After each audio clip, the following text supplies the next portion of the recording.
كل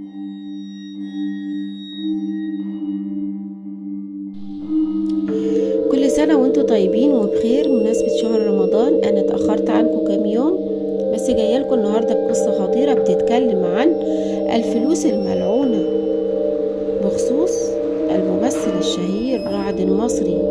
يلا نسمع. السلام عليكم ورحمة الله وبركاته.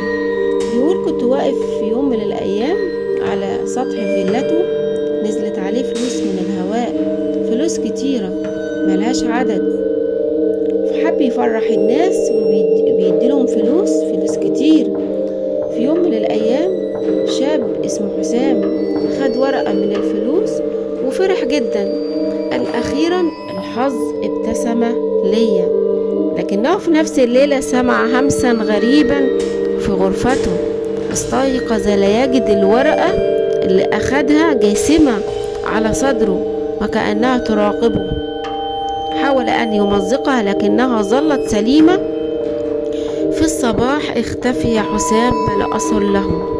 تكرر الأمر مع آخرين، كل من لمس هذه الفلوس اختفي بطرق غامضة. أحدهم وجدوه ملابسه فقد على سريره وكأنه تبخر، وآخر وجدوه هاتفه مفتوحا على تسجيل صوتي فيه همسات غريبة تردد رعد المصري. وصلت الأخبار إلى صحفي شاب قرر التحقيق في الأمر، استجمع قواته وشجاعته وذهب لمواجهة رعد المصري بنفسه، لكنه صدم حين وجده جالسا في الظلام وأمامه كوام من الفلوس، كمية كبيرة تتحرك من تلقاء نفسها. رفع رعد رأسه ونظر إلى الصحفي بعينين لمعتان في الظلام وقال بصوت منخفض: أنا مش اللي بوزع الفلوس، هما اللي بيختاروا مين ياخدها. في اللحظة دي انطفأت الأنوار ولم يسمع أحد صوت الصحفي بعدها. هل كانت هذه الفلوس ملعونة؟ سر النجم الشهير رعد المصري. في الصباح انتشرت الأخبار اختفاء الصحفي، لكن الغريب في بعض من الناس بيأكدوا أنهم رأوه يسير في شوارع المدينة، لكن ليس بنفسه. كان وجهه شاحبا وعيناه فارغتان تماما، وكان لا يتحكم في جسده. سار بخطوات بطيئة وهو يتمتم بكلمات غير مفهومة، بينما كان ماسك في يده ورقة نقدية سوداء. شافته فتاة صغيرة بتبيع المناديل على ناصية الشارع، قربت منه بحذر وسألته: يا أستاذ أنت كويس؟ لم يرد، فقد رفع رأسه ببطء وعيناه كانت فارغتان تماما وكأنهما محفورين من الظلام. ثم همس بصوت مشود: أنا مش لوحدي، هما هنا معايا ومستنيينك تاخدي الفلوس. وقبل أن تصرخ الفتاة اختفي في الهواء وكأنه لم يكن موجود أبدا. السر الغامض. بعد أيام الناس بدأوا يلاحظون أمرا أغرب، كلما لمس شخص الفلوس ظهر على جلده رقم صغير محفور، ظهر علامة خفية لم تكن أحد يعرفها.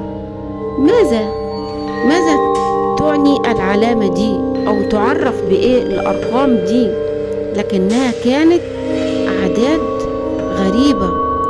استطاع أحد من الناجين من الناس الهروب والوصول إلى منزل شيخ عجوز معروف بفك السحر. عندما رأى الشيخ الورقة النقدية شهق بفزع ورماها بعيدا قائلا: دي مش فلوس عادية، دي عهدة، اللي ياخدها بيتسجل اسمه في قائمتهم، والعدد ده شيء غريب، ده رقم مش عادي، ده عدد الأيام اللي فاضلة للي هياخد أو يمسك الفلوس.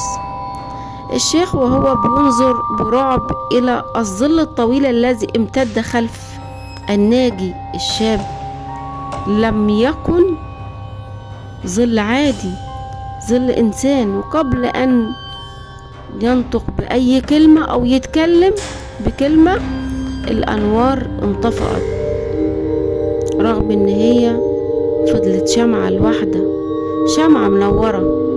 الشمعة برضو بعد ما نورت الشمعة برضو انطفأت الشمعة الوحيدة في الغرفة، وكان في ظلام دامس بعيد بيصرخ صرخة مرعبة، ثم سكت.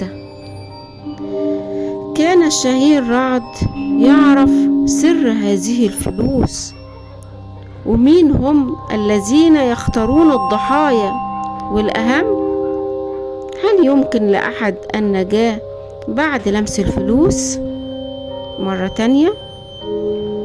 ممكن حد ربنا ينجيه بعد ما يلمس الفلوس. قصة من الخيال، وشكرا لكل من يتابعني. ياريت استنوني في كل قصة جديدة بإذن الله، واشتركوا في القناة واعملوا لايك، وبتمنى من ربنا اني اوصل ل1,000,000 مشترك بإيدكم ومحبتكم ليا واستماعكم لقصصي. استنوا كل جديد وقصص فعلا حصلت، وفي قصص مش كتيرة من الخيال. والسلام عليكم ورحمة الله وبركاته.